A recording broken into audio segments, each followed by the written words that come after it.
오늘 우리에게 주시는 하나님의 말씀은 마태복음 7장 21절 말씀입니다. 앞에 띄어지죠?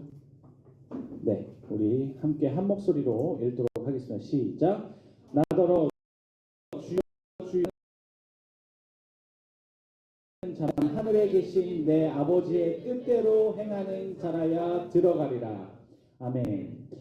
오늘은 하늘나라에 이르려면이라는 제목으로 말씀 증거하려고 합니다.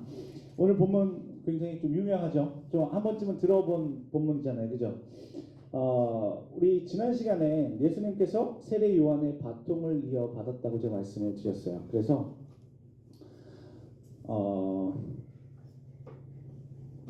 그 천국 복음을 증거할 준비를 하고 계셨었죠. 자, 그래서 오늘은 예수님께서 공생의 기간 중에 증거하셨던 바로 이 하늘나라에 대한 말씀을 증거하려고 합니다. 오늘도 질문을 한번 던져볼까 해요. 여러분 요즘에 말씀 듣고 많이 결단하고 있잖아요, 그죠? 여러분들의 훌륭한 모습에 저도 감동을 많이 받고 있습니다. 천국에 들어갈 수 있다는 생각에 뭔가 담대함이 생겼을 수도 있어요. 오늘 그래서 질문을 다시 던져보려고 하는데, 나는 천국에 갈 수 있는 확신이 있다. 한번 손 들어볼까요? 자신 있게. 네. 네. 좋습니다.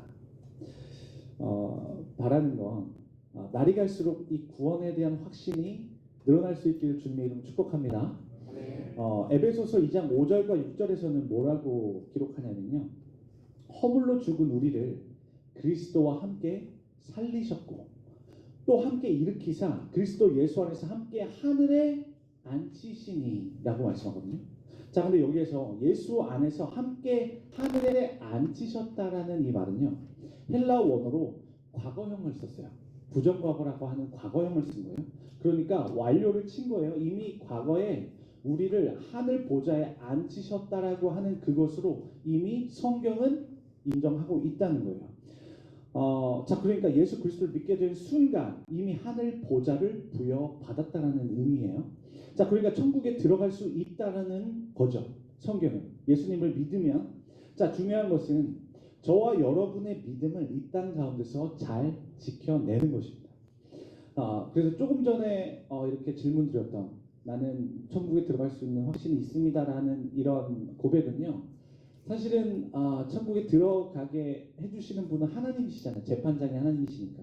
그럼 사실 우리는 피고로 선단 말이에요.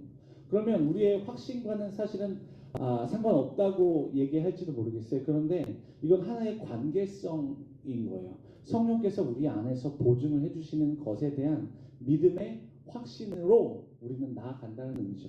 하나님이 나와 관계없는 분이 아니라 내가 어떤 선행을 해서 천국에 들어갈 수 있다가 아니라 하나님을 믿는 믿음을 하나님께서 나에게 주셨는데 하나님께서 나를 자녀 삼아 주셨으니까 자녀는 그 아버지에 대한 가까움이 있는 거예요.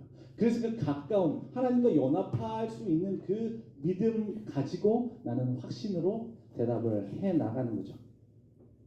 요한복음 5장 28절과 29절을 보면 죽은 자의 부활에 대해서 이렇게 이야기하고 있는데요. 자, 우리 한 목소리로 읽어보도록 할게요. 시작. 이를 놀랍게 여기지 말라. 무덤 속에 있는 자가 다 그의 음성을 들을 때가 오나니 선한 일을 행한 자는 생명의 부활로, 악한 일을 행한 자는 심판의 부활로 나오리라. 자, 이 말씀 보면 무덤 속에 있는 자가 다 그의 음성을 들을 때가 온다고 말씀하죠. 자, 그러니까 저와 여러분은 살아서 주님을 맞을 수도 있지만, 자, 이 말씀처럼 주님 오시기 전에 잠들 수도 있다는 거죠. 자, 그런데 이렇게 잠든 상황 가운데서도 주님의 음성을 듣게 되면, 자, 다시 잠에서 깰 날이 온다는 거예요. 자, 그러니까 이 부활이라고 하는 것은요, 예수님을 믿든 사실 믿지 않든 모든 사람들이 다 하게 되는 거예요. 부활이라고 하는 거. 그런데 살아생전에 선한 일을 행한 자는 생명의 부활로 나오게 되는 거고요. 살아생전에 악한 일을 행한 자는 심판의 부활로 나오게 된다는 거예요.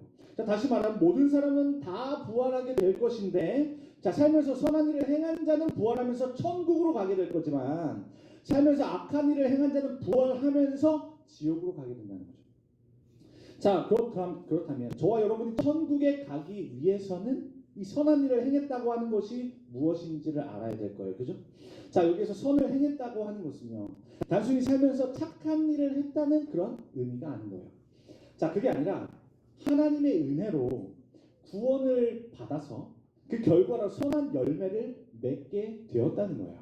자, 그렇다면 이것은 살면서 단순히 착한 일을 한 것과는 뭔가 차이가 있을 수도 있겠죠. 뭐가 다른 걸까요? 우리 주변 보면 착한 일 하시는 분들 종종 만나잖아요. 그렇죠? 의인이라고 칭하는 분들 있죠.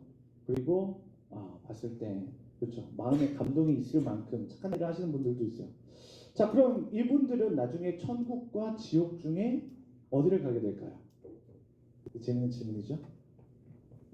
근데 사실 답은 있어요. 사실 우리는 알 수 없어요. 그렇죠? 알 수 없죠. 그런데 하나님께서 판단하실 때 무엇을 보시는지를 알면 조금 힌트는 될 수 있을 것 같아요. 성경에서 말하는 이 선한 일과 세상에서 볼 수 있는 이 착한 일은요, 겉으로 볼 때는 잘 구분이 되진 않아요. 자, 왜냐하면 겉으로 드러나는 모습이 비슷할 수 있기 때문이에요. 근데 둘의 결정적인 차이는 어디에 있냐면 바로 이 선한 일이라는 것을 왜 하게 되었는가에 달려 있어요. 자, 그러니까 중요한 것은 겉으로 보기에 이 착한 일이라고 하는 행동 그 자체로 평가되는 것이 아니라는 이야기예요. 자, 그게 아니라 나는 지금 왜 착한 일을 하고 있는가? 그 근거가 중요하다는 말이에요. 자, 좀 전에 이야기한 것처럼 예수님을 믿지 않는 사람들도 착한 일을 하는 경우가 있잖아요. 자, 그런데 성경은 이런 사람들을 향해서 천국에 들어갈 수 있다고 이야기하지는 않아요. 자, 왜냐하면 착한 일을 하더라도 우리의 죄를 가릴 수는 없기 때문에 그래요. 자, 로마서 3장 10절 말씀은 모든 사람들의 존재에 대해서 이렇게 이야기하고 있는데요. 함께 읽어보도록 할게요. 시작! 기록된 바 의인은 없나니 하나도 없으며. 자, 이 말씀을 보면 이 세상에 의인은 단 한 사람도 없다는 것을 알 수 있죠. 자, 이 말은 모든 사람들이 이미 죄로 물들어 있다라는 거죠. 자, 다시 말하면 죄로 오염이 됐다는 거예요. 자, 아담과 하와가 처음 죄가 어디서부터 시작했어요? 아담과 하와가 선악을 알게 하는 나무의 열매를 취하면서, 그렇죠? 그것의 본질은 뭐죠? 하나님처럼 되려고 했을 때. 그래서 사실은 하나님의 말씀을 지키면서 순종하면서 살아가는 것이 하나님과의 이 연합함의 본질인 거예요. 근데 죄라고 하는 건 내가 하나님처럼 되고자 해서 내가 높아지고자 해서 하나님의 말씀을 듣지 않으려고 할 때 바로 그것이 죄인 거예요. 그러니까 하나님의 자리에 하나님이 앉으셔야 되는 그 왕의 자리에 하나님이 앉지 않으시고 내가 올라가서 그 자리에 앉으려고 한다는 것이 바로 죄의 본질입니다. 그래서 그때부터 죄가 세상에 들어왔다고 성경은 기록합니다. 자, 이때부터 사람들은 죄를 짓고 싶어하는 본성, 즉 죄성을 가지고 태어나게 되는 거죠. 자, 그래서 성경은 의인이 하나도 없다고 얘기하는 거예요. 자, 그렇다면 이렇게 죄로 오염되어 있는 바로 이 상태에서는 자, 성경에서 말하는 선을 행하는 것에 이르게 되는 것이 사실상 불가능해요. 자, 예를 들어 빵을 하나 먹는다고 가정을 해볼게요. 자, 그런데 이 빵을 여름날에 먹지 않고 두었어요. 온도가 굉장히 높아요. 37도, 40도 되는 거예요. 자, 그러면 어떻게 돼? 빵이 어떻게 되죠? 여기저기 곰팡이가 날 거예요. 그렇죠? 자, 그럼 이렇게 오염되어 있는 이 상태에서는 자, 여기에 신선한 야채를 막 더하는 거죠. 뭐 이게 막 슬라이스, 네, 여러 가지 뭐 신선한 야채들 다 가미하는 거예요. 자, 그런데 그렇다고 해서 이 빵이 더 이상 깨끗할 수 있는가? 이거를 기대할 수 있는가라는 거예요. 어렵잖아요. 마찬가지예요. 주위에서 아무리 법 없이도 살 수 있는 그런 분이 계시고 아무리 살면서 착한 일을 많이 했다고 해도요. 사실 이분들의 착한 일들은 저와 여러분들이 봤을 때 마땅히 칭찬받을 만한 귀한 거잖아요. 그렇죠? 그런데 이 착한 일들이라는 것도 이미 죄로 오염되어 버린 것 위에 덧붙여진 것이라는 거예요. 자, 그래서 이러한 선행 이면에는 나의 만족을 구하는 목적이 있을 수 있어요. 자, 이러한 선행으로 나의 유익을 추구하게 되기도 한다는 거예요. 자, 그래서 때로는 선행을 통해서 권력의 자리에도 오를 수 있어요. 여러 가지 정치하시는 분들 보면 여러 가지 선행들 올라가잖아요. 그리고 때로는 여러 가지 기업들 그 기업들이 기부를 통해서 하지만 결국 그 기업의 마케팅에 또 기여를 하게 되는 그런 면들도 있는 거죠. 또 때로는 사람들이 많이 알아주기도 해요. 명예를 추구하는 부분들이 있어요. 자, 이 모든 것이 나를 위한 것이 된다는 거예요. 자, 그러니까 선행을 그 위에 붙여도 원래 있던 죄가 사라지지는 않는 거예요. 자, 그래서 죄가 그대로 있으니 천국에 들어갈 수는 없는 거죠.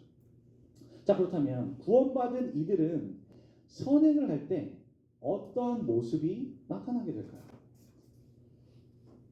구원을 받은 이들은 선행을 하게 되는 뚜렷한 목적이 드러나게 되는데 그것은 바로 하나님께 영광을 돌려드리기 위함이라는 거예요. 자, 그래서 고린도전서 10장 31절은 이렇게 말하고 있는데, 자, 한 목소리로 함께 읽어보도록 할게요. 시작. 그런즉 너희가 먹든지 마시든지 무엇을 하든지 다 하나님의 영광을 위하여 하라. 아멘. 자, 이 말씀의 이유처럼요. 자, 저와 여러분과 같은 이 그리스도인들은요, 삶의 모든 일들을 하는 데 있어서 그 목적이 바로 하나님께 영광을 돌려드리기 위해서입니다. 왜냐하면 나는 원래 구원받을 수 없는 존재잖아요. 나는 원래 하나님과 원수 되었었다고 하는 바로 그런 존재였잖아요. 자, 그런데 그런 나를 위해서 자신의 아들의 생명을 이제 찢으신 거죠. 자, 그래서 나를 그 구덩이에 갇혀져 있던 나를 거기서 건져내신 거예요. 그게 구원의 의미잖아요. 자, 원래는 선한 일을 할 수 없었던 그 불가능한 사람이었던 나는요. 자, 이 은혜를 받게 되면서 조금씩 크랙이 생기기 시작해요. 저의 마음에 크랙이 생기기 시작해요. 그래서 하나님의 사랑이 조금씩 나를 흔들기 시작하는 거예요. 조금씩 변화가 일어나기 시작하는데요. 예전에는 나의 유익을 위해서 선행을 해왔어요. 뭐든지 했던 일들은 다 나의 유익, 나의 만족을 위해 했던 거예요. 그런데 이제는 선행을 하게 되는 이유가 달라지는 거예요. 나의 유익을 구했던 것에서 점점 하나님의 영광을 위해서로 바뀌게 되는 거예요. 어디에서 이런 힘이 나오게 되죠? 그것은 바로 자격 없는 자를 구원하신 것에 대한 감사함입니다. 이것으로 인해서 삶이 조금씩 변화되는 거예요. 한 번에 확 사람들이 변하진 않죠. 저도 마찬가지예요. 그런데 조금씩 있다 보면 나중에는 물에 젖은 것처럼 그런 그 사람들이 완전히 되어 있는 거죠. 나는 원래 변할 생각이 전혀 없었는데 나를 구원하신 그 사랑이 내 안에 있게 되면서 나는 자꾸 내 입술에서는 자꾸 감사가 나오는 거예요. 그래서 자꾸 빚진 자의 마음이 생기는 거죠. 사도 바울도 빚진 자라고 하잖아요. 원래는 십자가에 내가 달려 죽었어야 했던 자리. 그 심판은 내가 받아야 마땅한 그 자리 아닌 거예요. 그 심판은 사실은 내가 받아야 되는 거예요. 근데 하나님의 아들이 거기에 달려 있을 이유는 사실 하나도 없었던 거예요. 예수님께서 나 대신 심판 받아서 철저하게 조롱당해야 할 이유는 하나도 없었던 것인데 그게 바로 나를 구원하기 위함이었다는 거죠. 그럼 진짜 큰 빚을 진 거 아니에요? 나의 남은 여생을 다 드려도 모자랄 만큼 큰 은혜를 진짜 입은 거잖아요. 이게 깨달아진다. 그러니까 하나님의 사랑이 깨달아진 하나님의 놀라운 사랑. 여러 번 들었지만 그 말씀은 계속 나를 새롭게 하는 거죠. 그래서 더 이상 지식으로만 머무르는 것이 아니죠. 그래서 오늘 찬양 불렀던 것처럼 더 이상 나는 옛사람이 아니라는 옛 본성 안에 머물러 있는 자가 아니라는 새 생명 안에 하나님께서 나를 불러주신 그 부르심에 합당한 하나님의 자녀로 선다고 하는 그 고백이 나올 수 있는 거죠. 그래서 이 빚진 마음 때문에 조금씩 변화되는 겁니다. 이것은 내가 인위적으로 바꿔가는 게 아니에요. 하나님의 은혜가 아들을 내어주신 그 하나님의 사랑이 나를 변화시켜 가는 거예요. 그래서 때로도 환난을 만나더라도 사실 환난 만나면 굉장히 힘들잖아요. 견디기 굉장히 힘들다고요. 그 고난 가운데 있을 때 얼마나 우리 입에서 거친 말들이 많이 나올 수 있어요. 하나님께 막 따져물고 그렇게 하나님께 고함을 치기도 하죠. 저도 많이 그랬어요. 그런데 그런 가운데서도 참아낼 수 있는 힘이 생기게 되는 거예요. 그러면서 하나님의 능력을 구하기도 하고요. 그 가운데서 하나님의 성품을 막 부어주시는 거예요. 그래서 이것 때문에 자연스럽게 선행이 하나, 둘 나타나게 되는 거죠. 그러니까 이 선행이라고 하는 건 그냥 나온 선행이 아닌 거예요. 그냥 단순한 결과로서 드러나는 것이 아닌 거죠. 자, 그런데 예수님으로부터 구원받지 못한 사람이 보이는 선행 속에서는 아까 어떠한 목적이 있게 된다고 말씀드렸죠? 그것이 하나님께 영광을 돌려드리는 것으로 귀결될 수 있을까요? 그랬으면 좋겠어요. 많은 사람들 이렇게 선행하는 모습들 보면 저 사람도 같이 천국 가고 싶다 이런 마음 진짜 있어요. 그런데 글쎄요. 나중에 하나님의 또 택하신 가운데 그렇죠. 잠재가 있는 택하신 구원 받을 자들이 있겠죠. 그래서 우리는 모르지만 그런데 지금 현재의 상태로 놓고 봤을 때 그럴 수는 없어요. 하나님께 영광을 돌려드릴 수 없어요. 왜냐하면 이분들은 하나님께서 거저 주시는 그 은혜의 구원을 경험해보지 못했기 때문에 그래요. 그래서 이런 분들은 하나님께 영광을 돌리는 삶이 사실상 불가능하죠. 그래서 하나님께서 영광을 받으셔야 되는 그 자리에 대신 누가 앉게 되냐면 바로 내가 앉게 되는 겁니다.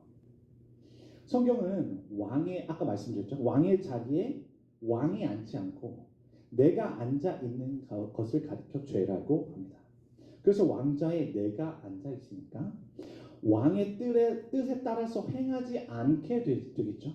오히려 내가 원하는 대로 살아가게 되는 겁니다. 왜? 내가 그 자리에 앉아 있으니까. 내가 왕이기 때문에. 내가 이미 하나님처럼 올라가 있기 때문에 나는 내 생각이 선악과를 따먹으면서 어떤 일이 발생했죠? 선과 악을 구별했어요. 근데 그 말은 하나님처럼 된다라고 하는 말이지만 우리의 판단 안에 우리가 볼 때 선이라고 하는 것을 판단한다는 거예요. 우리의 눈으로 판단했을 때 저건 악이야. 이거 내가 봤을 때 이건 답이네. 이건 선이야. 그래서 나는 간다는 거예요. 사람들마다 저마다 그 판단된 그것을 근거로 해서 사람들은 자기의 길을 간다는 거죠.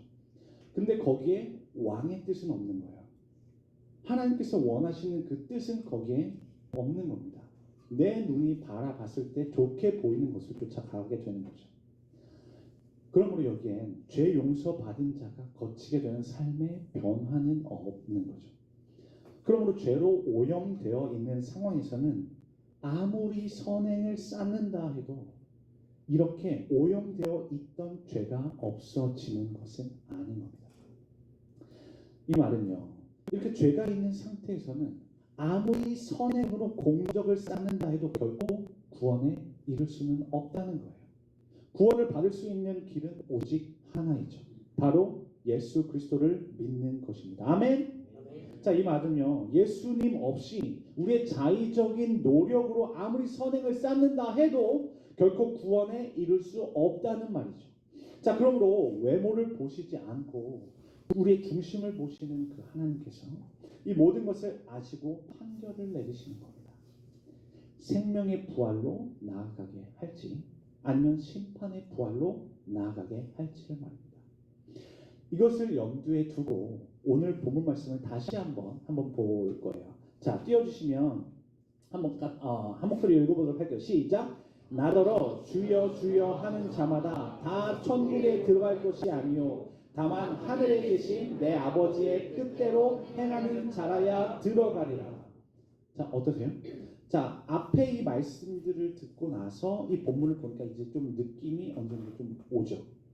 자, 주여 주여 하면서 원래는 하나님을 찾는 거잖아요. 이 주여라고 하는 건 하나님을 저의 어떤 상황 가운데서 저는 부족하니까 저는 연약하고 도움이 필요하니까 그 주님을 부르는 거잖아요. 예수 그리스도 이름의 권세가 있다라는 것을 내가 믿기 때문에 그 예수님을 찾는 거잖아요. 그런 의미에서 이 주여 주여가 나오는 거죠. 그래서 하나님을 찾고 하나님을 의지하는 자들에게 약속된 것이 바로 천국이죠. 다들 믿으세요? 네. 자, 그런데 이렇게 겉으로는 주여 주여 부르는 듯 해도 그 속을 들여다 보았을 때 하나님의 말씀을 따르지 않는다면 그 사람은 생명의 부활이 아니라 심판의 부활로 나아가게 된다는 거예요, 성경은. 왜냐하면 그 속에는 예수 그리스도를 믿는 믿음이 있다고 보기가 어렵다는 거죠. 그래서 요한계시록 보면 행위책이라는 게 있잖아요. 우리의 행동을 다 기록을 한다고 성경 기록해요. 그러면 제가 그 말씀을 보면서는 그런 생각이 들었어요. 어느 곳에 기록되어 있는지는 사실 중요하지 않아요. 근데 그 행동을 기록한 것이 무엇을 나타내기 위함일까 생각하면 우리의 믿음의 진위 여부가 아닐까라는 생각이 들어요. 진짜 그 행동들이 있었을 때 우리가 가진 예수 그리스도를 믿는 믿음이 진짜였구나, 아니 또는 진짜가 아니었구나를 거기서 판가름하게 되는 근거로 쓰여지지 않을까 생각합니다. 왜냐하면 재판에서 쓰여지게 것이기 때문에 그렇습니다.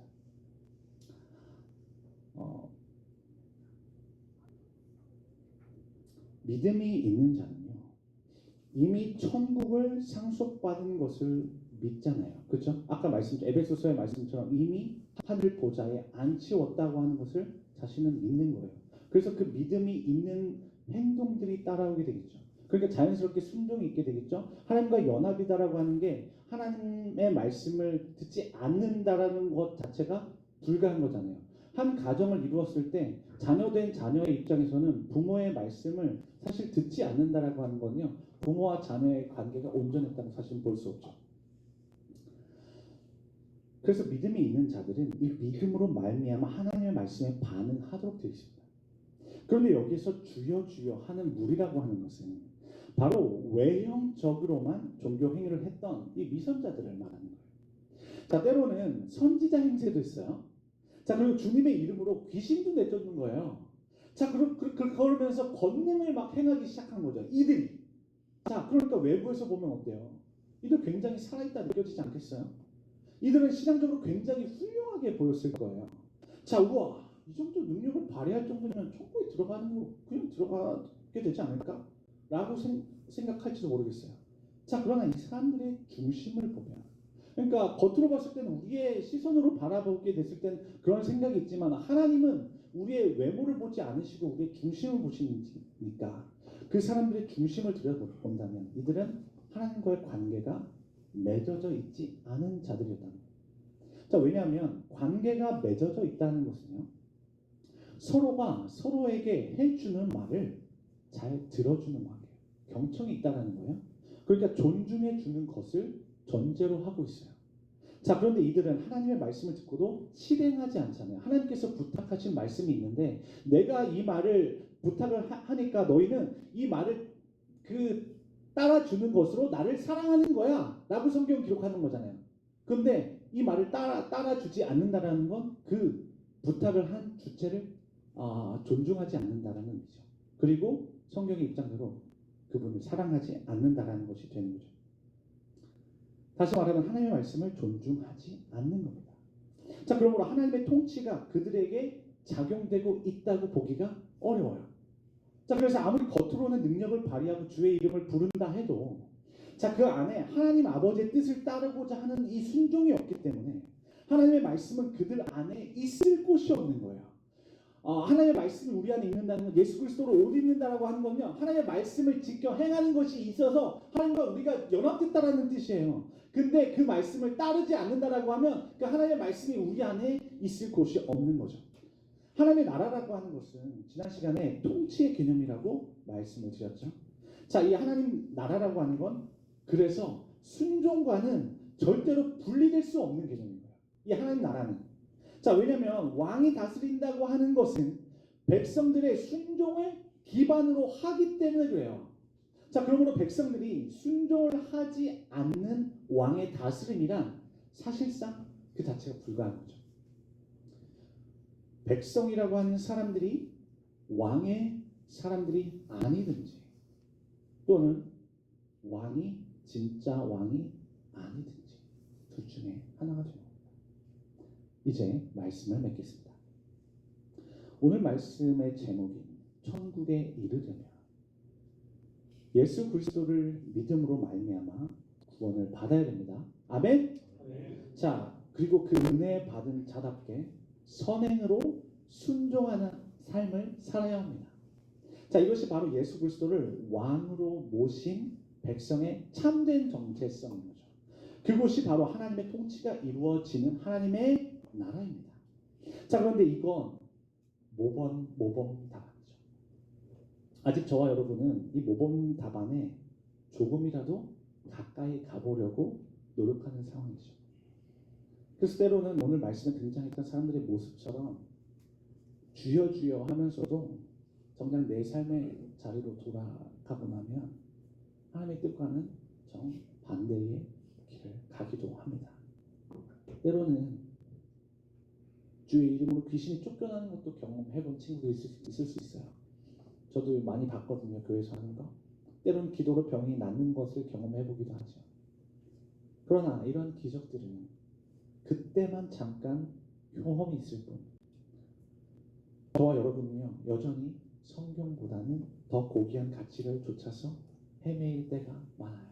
이건 저의 연약한 고백이기도 해요. 여러분, 그런데 그거 아세요? 키가 클 때 꼭 우상향하지 않는다는 거 아세요? 간호사분들은 아실 거예요, 그죠? 의회자매. 한번 키 재고 나면 어느 정도 시간이 많이 지나고 다시 키를 재니까 우리는 자꾸 키가 크고만 있다고 생각하잖아요. 그런데 24시간을 계속 키만 재고 있다라고 하잖아요. 그럼 그 데이터를 보면요, 우리의 키라고 하는 건요, 요렇게 자라가요.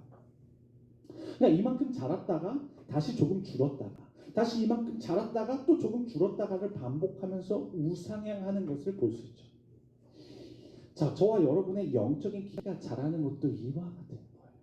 자, 항상 크리스천들은 살면서 승리만 해야 할 것 같은데 하나님의 마음에 합한 다윗도 큰 죄악을 2번이나 저지르는 거 아시죠?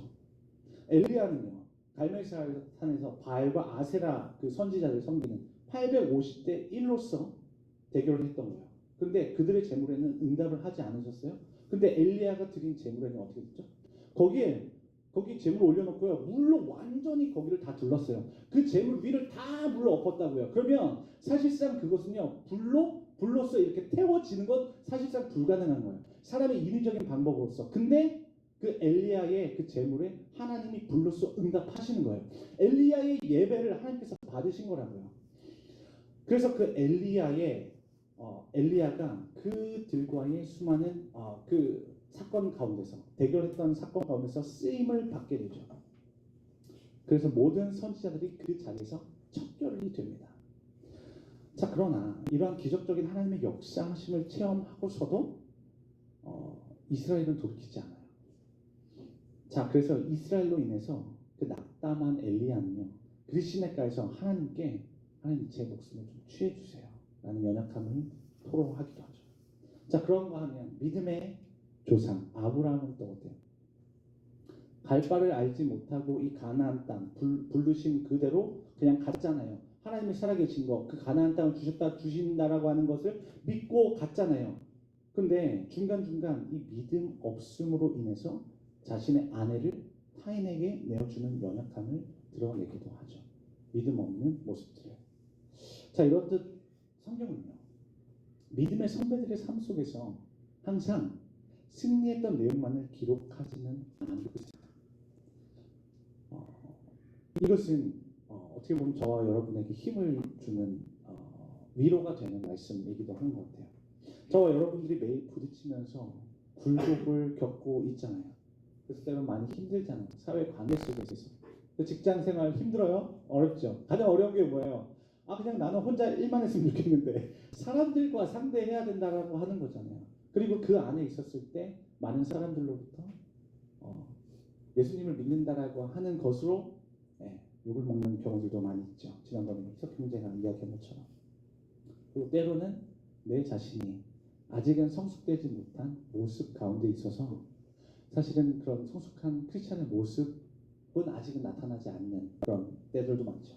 그래서 그럼으로 말미암아서 삶의 굴곡들이 많이 생기기도 합니다. 그래서 그렇지만 오늘 말씀을 통해서 다시금 힘을 얻을 수 있게 되는 것 같아요. 믿음의 사람들의 그런 실수를 통해서.